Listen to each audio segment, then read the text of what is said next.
Welcome to the Proctor podcast series, presented by the Samuel Proctor Oral History Program at the University of Florida. Founded in 1967, SPOP is one of the largest oral history programs in the country, with nearly 5,000 interviews. SPOP, one community, many voices.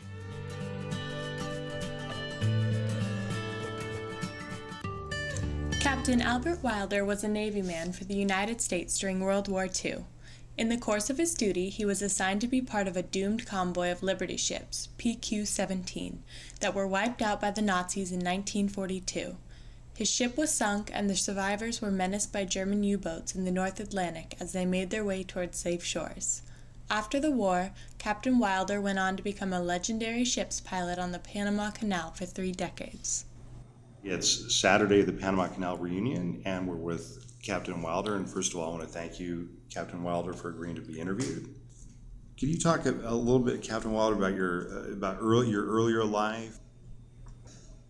Brother and I, when we graduated from high school in Weymouth, Mass., we decided we didn't want to sit behind a desk. So actually we went to sea first in 1936 as cadets for the Munson Line. That was when I was junior year in high school. I went to South America and back as cadets. And then when we graduated from high school, we both went to Massachusetts. They called it the Massachusetts Nautical School. It was a 3-masted bark, a sailing ship. We spent 2 years on that and got a third, sat before the local inspectors in 1939 and got a third mate's license, unlimited. We got underway finally, I think it was July 1st. And on the way to Russia, we got attacked by submarines. We ran into fog. We had 26 ships, so he was more or less, along with the heaviest protected convoy that ever left Iceland, bound for Murmansk and Archangel. And we proceeded till July 4th when we got attacked by a squadron of torpedo planes, and we saw 2 torpedoes coming to my ship. I was second mate, and the skipper, he headed into the same course as the torpedoes were, and you could see him running down one side or the other. Wow. And I looked over and I saw William Hooper. The William Hooper got hit right in the engine room. I saw him drifted back, so I said, gee, that's Hatch, my brother's ship. So we were July 4th in the afternoon. Word came from the British Admiralty, who was in charge of the convoy. The escort, which was about 15 naval ships, including an aircraft carrier, were to leave the convoy, and the convoy was to proceed its destination at its utmost speed.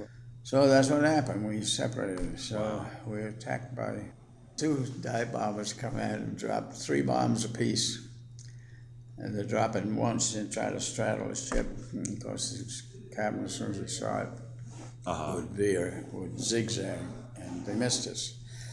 And I think we got one of those planes. And then about 2 hours later, here comes 4 dive bombers.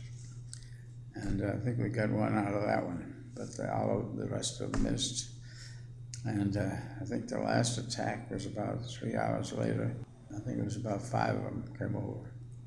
And the last one got a near miss back ass simply because it was short of going in to being set good by about 2 inches. And we're in the steering gear room, and with no rudder. We were helpless. Oh, no. So word came to abandon ship when I was in charge of. My boat went down, but I wasn't in it, so I pulled a toggle on a life raft and jumped in the water after it.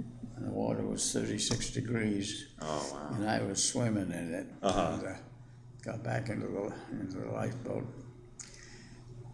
And the captain had all his papers, his logbook and so on. He'd put in and wrapped a life jacket, cork life jacket around it so that it wouldn't sink.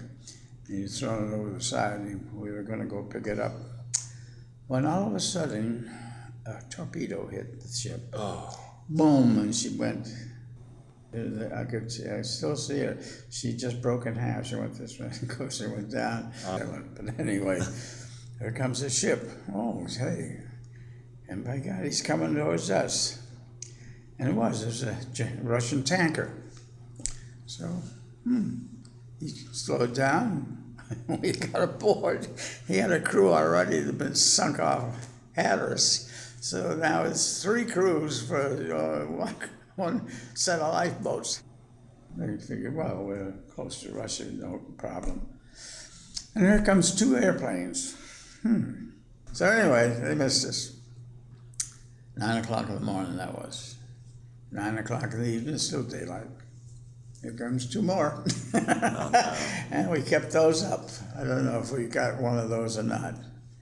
9 o'clock was apparently their time, because 9 o'clock the next night, same thing. 9 o'clock in the morning, same thing. 2 dive bombers come over, drop their load, and leave. It never hit us, but boy, they come close, you know. I remember Captain and I were standing up on the bridge, and if you could see them, if you could see the bombs coming, then they either go one side or the other. But if you couldn't see them, I mean, if you missed them, man, you can hear them coming, you know. We went into the White Sea and anchored in Archangel before docking.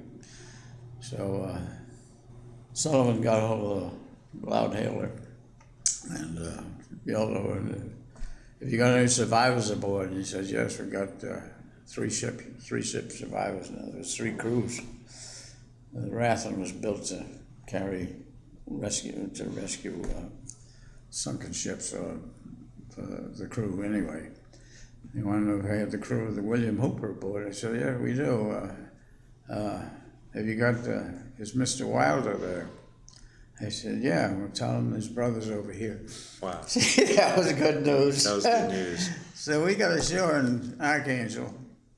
How many ships did you lose on the convoy? About 26. 26 out of 36. Wow, so it was almost a disaster. Yeah, it was one of the worst convoys ever hit, PQ-17.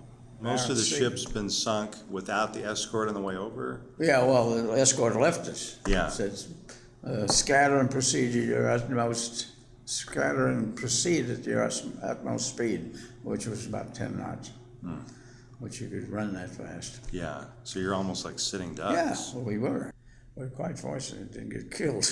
Yeah. You know, that wasn't the only time we got shot at, but we were attacked on the east coast of Africa, going to the Indian Ocean, attacked by a submarine. I wonder if we could start, if you wouldn't mind telling me when and where your involvement with the Panama Canal and the Canal Zone first started. My twin brother, who had also sailed with Farrow Lines, I didn't go to sea for 3 months at a stretch. He put in an application, and so did I. So I did, and that's how I got the job. In October of 1952, I went down to Panama with my family. Well, life as a pilot and on the canal, it sounds like it may have been a little less dramatic. No, it was more. It was more dramatic. Okay. Sure, every transit was dramatic because entering the locks, you didn't know whether you got to whack them or not. You know, you got to. The difference in the pilotage in Panama than any other place, Boston, Baltimore, anything. Pilot comes aboard at the sea buoy in most ports, and he just says, "Okay, full ahead, no slow or whatever." There's no time limit. He can do it for 2 hours, or he can make it an hour. Staying in the speed limit, of course. In the Panama Canal, especially southbound, they called you. In fact, we had chauffeur-driven cars to pick us up at the house and deliver us either to the boathouse or to a pier to take a ship. And you were given a time to be at Gatun. Now you better make that time. I did count all my transits, and I kept a record of them. I made 2,554 transits. Wow. Period of about 30 years.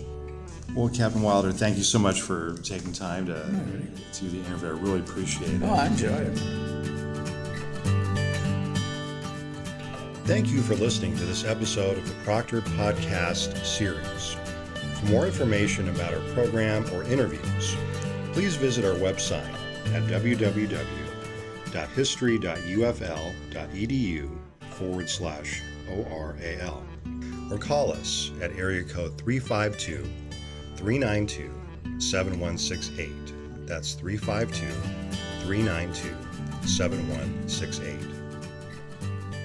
SPOT, one community, many voices.